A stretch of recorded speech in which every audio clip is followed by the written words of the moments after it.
Hey guys, we are back for another episode live of the Tech Behind FinTech. My name is Nnamdi Osuagwu. I am your host today. So let's get some stuff. Let's get some housekeeping in order. Doing a little experiment today and shooting live on IG at the same time that we're doing the show. Voice is a little bit off today. Let's get stuff started with the news. Let me just get our comment section going. Happy Friday to all who's watching. Let me see if I can do this a better way. Give me a second. Experiment. Um, Live's not going. Second. Okay, there we go. Yeah, that's better. All right, so shooting live on IG while we do the show today. That's new. So we're on Instagram, we're on YouTube, we're on LinkedIn, of course, Facebook, and Twitch. Once again, this is the Tech Behind FinTech. Going to be going over some news related to the fintech industry and technology.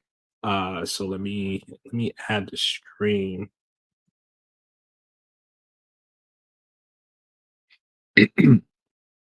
All right, the first thing we want to talk about today. Give me a second. The first thing we want to talk about is the Russian and Ukraine conflict. Before I start, I do have some friends and colleagues that I worked with that are from the UK, and so I wish the best to your family and friends that are still there. Um, we're focused mainly on the financial and the fintech aspect of it, primarily crypto. We're going to get into, so we're not going to get into the other aspects of the conflict, but just going to get into the impact it's having in the crypto markets. So that's what we're gonna talk about specifically.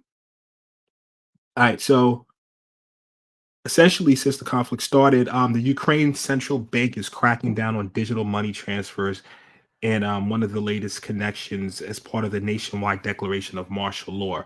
So, the National Bank of Ukraine ordered electronic money, e-money issuers to suspend the issuance of e-money and the replenishment of electronic wallets with e-money. So, when they're talking about e-money in this respect, they're mainly going over digital platforms like Venmo and PayPal. They also included in the order to suspend foreign exchange market, limit cash withdrawals, and prohibit the issuance of foreign currency from retail bank accounts. I think the maximum that can be withdrawn on a daily basis I read was 3,300. Their currency is called the hryvnia. So equating that to US dollars, I think that's the maximum. So what's the impact on crypto? They have a local exchange called Kuna. Since volumes were typically at 1 million, now as of February 21st, volumes have shot up to 4.1 million in 3 days. So there's a lot of transactions going on in Kuna, primarily around stablecoin. So a stable coin called Tether. So basically, let me do something real quick. I'm getting some background noise. So essentially, what happens now is, and we talked about this before in previous episodes. Everybody's familiar. Everybody's heard of right now Bitcoin, Ethereum, and different coins of that nature, right? So those, as you can see, is volatile, right? So like 1 minute Bitcoin's trading at 68,000. Now I think the latest trade is at 38,000. But you have something called stable coin. So it's like and they basically are matched to the US dollar in most cases. So a very most popular one is called Tether. So if you think about the benefits of this, you can still have crypto and you can transfer it globally to different accounts, but it's not as volatile. So what Kuna, the exchange, is seeing is a lot of trading on Tether. So Tether is a popular stable coin with a market cap of 80 billion.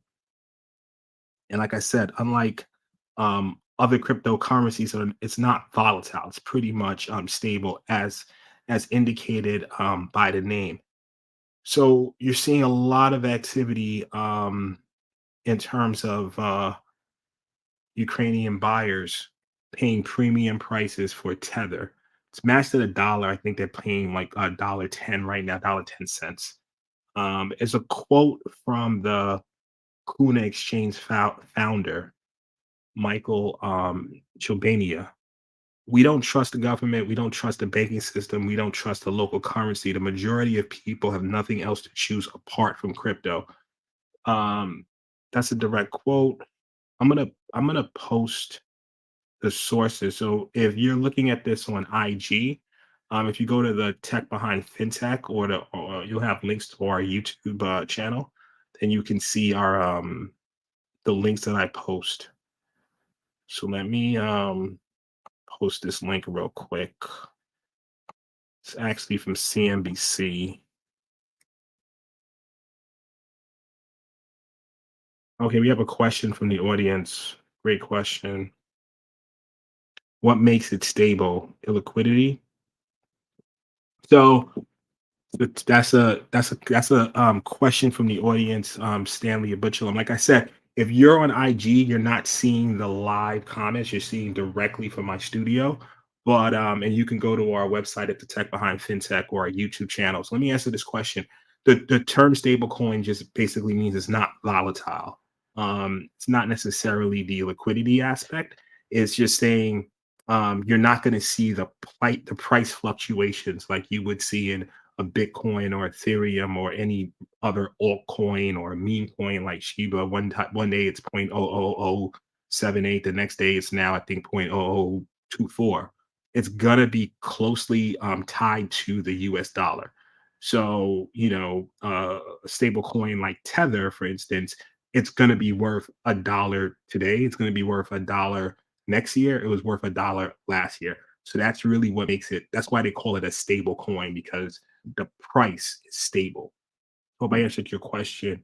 If you have additional questions, please shoot forth. Let me. We have another question from the audience.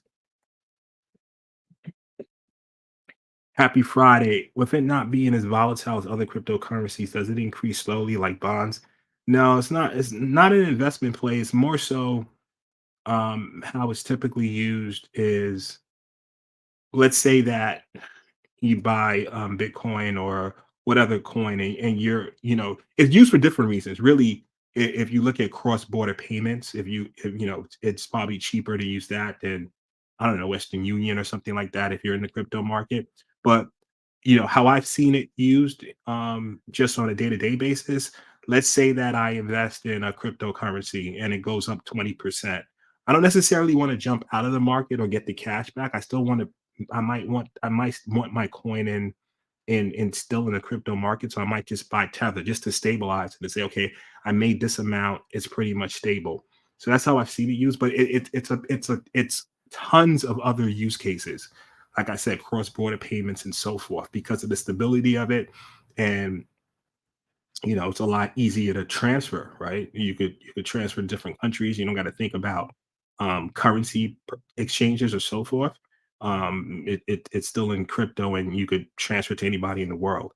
So there's a plethora of use cases. Great questions, keep them coming. Also, if you use it and you want to jump in with any additional comments on it, I'll post it. Great questions, though. Let me post this article about the Ukraine that I said I'll post. I'm posting the article right now, and I'll put it on the screen for my for people on LinkedIn. I think it's gonna post on the CNBC article actually. All right, cool. Just put it on the screen so it's part of the video now, so you can capture it later. Yeah. So yeah, on closing, it's just, from a fintech, tech behind fintech perspective, it's just interesting to see what you see happening now with that conflict and then the impact or how people are leveraging crypto or I know the prices went down initially this week, and then it shot up again to like 10% above average trading volumes in terms of Bitcoin. So that's pretty interesting. So, once again, to my colleagues that I've worked with who have families in the Ukraine right now, I definitely wish your family well and so forth. So I'm gonna move on to the next article. All right, Coinbase. So this is interesting, right? Coinbase last quarter, in the fourth quarter, their revenue was 2.2 billion just in transaction fees in Q4. Found that very interesting. Um, they said they forecasted Coinbase to generate approximately 1.9 billion in revenue for the period. The exchange more than doubled the transaction revenue from Q3 to Q4, generating 91% of its total Q4 revenue from transactions alone. Um, so, adding to investor confidence, the company's total transaction revenue for 2021 was 6.8 billion, despite the report posting 840 million in net income. It showed a substantial growth from 7.4 million monthly transaction users. The company also said that it plans to hire 6,000 employees in 2022 with a large focus on customer support, reliability, something that Coinbase has suffered from in the past. So, pretty interesting stuff. Saw that, wanted to touch on it, but now we're going to touch on. So they just paid their biggest bug bounty for what they call a market nuking security floor. So what's a bug bounty? So you have researchers that are, they call them ethical hackers, white hat hackers, different names for it, in which essentially, they try to find ways to exploit your system, but then they share the information with you. So when this happens, companies like Coinbase and enterprises usually pay them money for that information, and they obviously shore up that gap. So in this instance, a big one was found. In summary, right? What you're able to do is manipulate their API. The API call was hold on, let's just move up to some notes. You can manipulate their API call. It's a string that interacts programmatically um from different instances. You could basically manipulate it in a sense, and if you have trade from a different wallet. So let's say that you have 100 Shiba coins. You could essentially say you want to sell your 100 Bitcoins, right? You don't have Bitcoins, and you'll take the API string and manipulate it. So a market order will go to Coinbase saying to sell 100, and you'll get the profit for 100. And we all know Shiba versus Bitcoin, right? The price is from like it's Shiba's like 0.0000 whatever, and Bitcoin's trading at like 38,000. So you can make a a good amount of money from a currency that you didn't have. Just as long as you have one currency, you could trade another. That was the floor. You would execute that. I have it right here. Once again, if you're on IG, you're not seeing this, but if you go to our video, you can kind of see it. I'm going to post the article about that because that's very, very interesting. But essentially, it was found. They did an incident response, and they took some time, took some things offline. Wait, they actually just put cancel. They February 11th, they triggered an emergency incident response that including placing the platform into cancel only mode, a move that disabled all new trades. Um, So yeah, like I said, with the example in summary, right? The user account has 100 Shiba coins and a second account with 0 Bitcoins. The user submits a market order to sell 100 Bitcoins and manually edits their API request. That's usually that's the string behind the scenes that you would see when you're interacting with these platforms. but they manually edit it. And essentially, after that manual edit, they'll say they're basically selling 100 bitcoins that they don't even have, and they'll get profit for that. So obviously, that's a huge vulnerability. So it was found, and they paid the bug bounty people that found it 250,000. So I know my eyes are all over the place because I have like the IG, the Instagram live is from a phone. The camera's here, and then the regular camera for all the other platforms are straight ahead. So it looks like I'm looking all over the place. So I found that very interesting. I want to actually post that article because it's a good one from Security Weekly. Hold up. Yeah, I'll post it right now so you guys can read up on that. Very interesting bug bounty.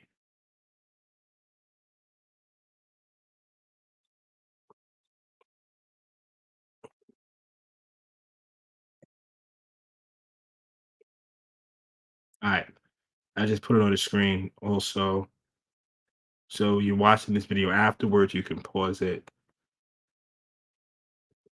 All right, let's move on to the next one. All right, this found totally interesting. I don't know who knows if it's going to work. I mean, they're not really getting a lot of traction, but they are getting publicity. So the Denver Broncos is apparently for sale, right? Approximately 4 billion. And you have a group of people. So we talked about this previously. It's something called what is called a DAO, a decentralized autonomous organization, and essentially it is um a block on the blockchain made up of it's a how do I describe this? It is the best way to break this down. There's a good analogy I saw. It's actually a good analogy. I'll give you um yeah, so somebody said DAOs are like an internet community with a shared bank account. So that's like the overall, but the actual definition, hold up, let me trying to make sure I want to get it right for you guys. Real quick. We actually did a show on it. I'm gonna post the show. But yeah, so it's a group of people who come together without so it doesn't have a central leader, autonomous, like the word says. So it's just based on smart contracts, and the users basically vote on the decisions of the DAO. So anyone can own it, right? Just as long as you have to buy your way into it. Um, so and you get voting rights based on your investment, but it's a totally autonomous and automated organization. So you have what's this guy's name? Hold up, I have it right here. It's a very interesting situation, and I'm going to post the article on that. One of the people spearheading the cause is Sean O'Brien, who spent over a decade in Cisco's legal department before leaving corporate world. Um, the purpose it essentially is to establish an infrastructure so that fans from all walk of life can be owners of the Denver Broncos. So if you think about it, right, and the power of it, who knows if this is going to work? Because it's not really gaining a lot of traction, but the fact that they're going for it is very interesting. And if you think about it, right, if you're able to pull off a decentralized autonomous organization to make a purchase of a sports team, what's to say that if you could basically all fans can have ownerships of and part ownership of their favorite sports team. So definitely interested. And if you think so and the power of it, so I don't know if you guys remember, but it was somebody called the Farmer Bro, Michael Shirelli, who I think is currently in prison. But essentially, Wu-Tang Clan made an album that they were going to sell for large sums of like I think over a million or a couple of million. They were just going to sell the album for no one else. It wasn't for the public. He purchased that upon his arrest. it was auctioned off, and a DAO bought it. Essentially, the same concept, right? Or an organization made up of it could be anonymous users or people who bought into it, and they raised 4.1 million, and they were able to acquire the actual album. I think that happened last year. Yeah, July 21st. The Pleaser DAO bought a copy of the Wu Tang Clan album, once owned by Michael Shirelli. So it's definitely possible. So if you start looking at the possibilities, don't know if they're calling it the Buy the Broncos DAO, if it's going to work, because like I said, they said they opened up a Twitter account, only had 50 followers, but the concept is what we should really be thinking about. Um, their plan B, right, if it is organizers tell CNBC the more realistic goal is to raise 25% of the money needed to place the winning bid. And from there, they'll join forces with a traditional consortium of buyers to make up the difference. So, very interesting. Very interesting. If you think about it and the power of that whole decentralized organization. All right, let's move on. 22.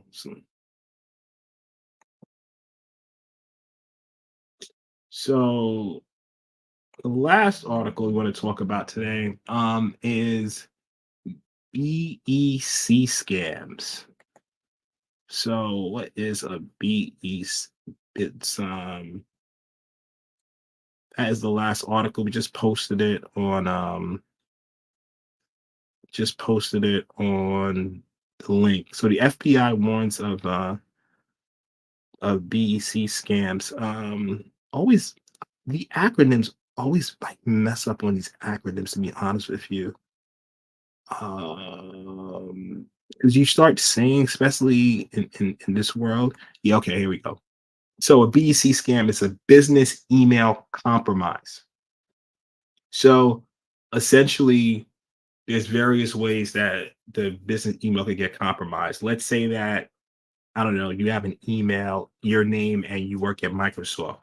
What if someone just changed one letter or added one letter and then sent probably what happened to Microsoft usually happens in more like smaller companies or so forth.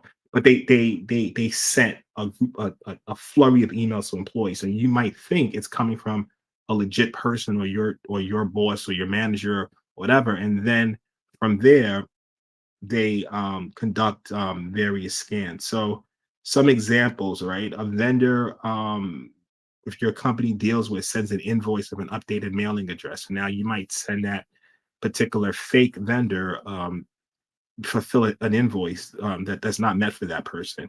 Or the company CEO asks their assistant to purchase a dozen gift cards to send out as employee rewards. She asks for serial numbers. This has happened. This one is sad. A home buyer receives a message from the title company with instructions on how to wire his down payment. I actually heard of cases. So this is actually on an FBI site. But the reason why I'm talking about it today, because there's another trend in which these business email compromise scams are being conducted in virtual meetings. So obviously, since we went live, since COVID and the pandemic, a lot of people have been working remote. Zoom has become the de facto way of coordinating meetings. So it's the same concept of conducting a business email compromise, but in this instance, your CEO or some corporate exec will shoot out a meeting invite, right? People will join this meeting invite. They'll go on mute and stop their camera, post their regular Zoom picture, and strictly communicate via the chat feature. And then they'll start asking you to do stuff. So you think it's them, and they'll start coordinating. Can you wire money, or can you provide this information? So that's a whole new form of the business email compromise attack. So, different ways. Like I said, they could spoof an email, spear phishing, or the traditional, right? They could get malware, malicious software, and infiltrate the company's network, and they could gain access to legitimate email threads and billing invoices. I'm gonna post a link from the FBI's website. I think it's a good one. It's good to know. And let's talk about Reddit, which is good. Pull up something just happened. I'll post a link right now. Once again, if you're watching this Instagram, you're not going to see the links that I'm posting. You have to go to our website, Tech Behind FinTech, or our YouTube channel and so forth. From on the Instagram, the link should be in my bio. Hold up. Just posted the link. I think something went wrong. 1 second. All right, here we go. All right, so that's from the FBI's website, BEC Scams. Hold up, we have a comment from the audience. Let's get into it. Jeff, my guy. All right. Jeff says BCs are crazy. There's an exception of a lot of this now due to the Russian Ukraine. There's an expectation. Oh yeah. So yeah, usually with there's a whole cyber warfare that they're talking about that's going to be enacted. A lot of there's a lot of activity in Russia regarding hacker groups and so forth. So it's going to be interesting to see what happens. But yes, BCs are definitely crazy. Agree with you on that, Jeff. All right, let's get some.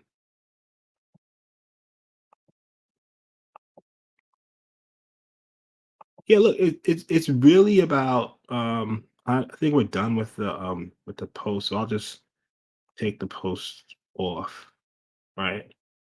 And let's just go here because they actually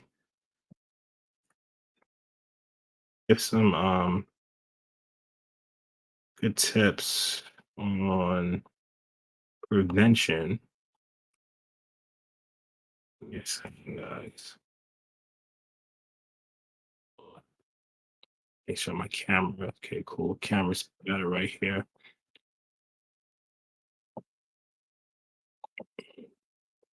I want to talk about some tips from the FBI site. So, yeah, okay, a couple of just common sense things, right? So be careful what information you share online and social media. So during the reconnaissance phase, that's what they call nefarious threat actors or right they basically will do reconnaissance, and that's basically looking at all information they can gather. So information that you may think is harmless, um, it may be harmless in isolation, but mixed with a bunch of other things can paint a picture, paint a story, and they use this to try to perform, various social engineering and different types of attacks. Don't click on anything in an unsolicited email or text message asking you to update or verify account information because that could be a phishing campaign. Pretty smart. Carefully examine the email addresses, URL, and spelling used in any correspondence based on what we said, right? Because just of a little letter is changed, that's a different domain. So if you can go register company A. Say company A is the business name. Let's say you want to register company A underscore or company A and whatever character, even though that letter basically changes the entire domain. Same thing. Be careful of what you download. Never open an email attachment from someone you don't know because they can have malware in it. Verify payment. So I actually talked to a previous client who actually got caught in a situation in which uh well, the vendor, they thought it was a vendor. Basically, no, someone posed to be the customer and sent the vendor information, and they were going back and forth, and money was sent.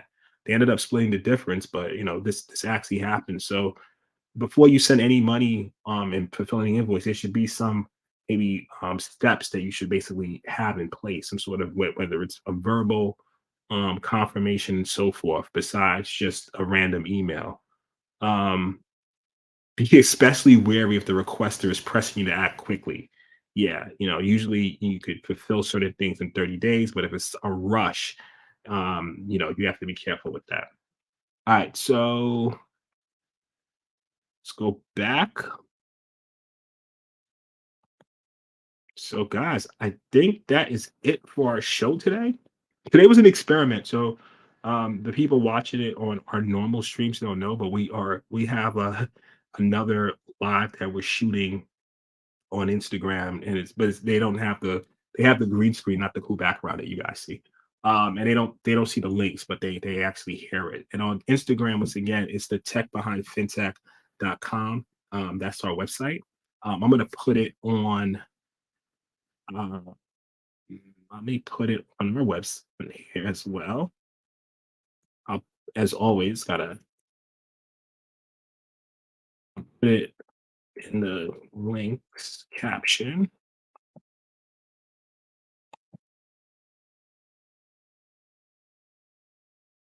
Put it in the comments, and I'll post it to be part of the video. All right, Tech Behind FinTech.com. Wow. Okay, that was a full show. So listen, guys, I really, really thank you for joining in. Shout out to our people commented that we saw, Jeff and Stanley. Appreciate the comments, appreciate the viewership on all platforms. Once again, we're normally on Facebook, LinkedIn, YouTube, Twitch. What am I forgetting? Yep, and also on our website, Tech Behind FinTech, which has links to all those platforms. Today's the first day we also have a phone setup, and we're for Instagram Live. They're basically watching us right now, so that's a whole interesting dynamic. We would see if we can continue in the future. So on that note, I wish everyone a really happy weekend. Stay safe and take care. Until next time, next week Friday, 12 p.m. is our weekly show, 12 p.m. EST. Since we're global, we have to put that time zone difference. You can catch us. Thank you once again. Thank you very much for watching us, and have a great weekend. Cheers.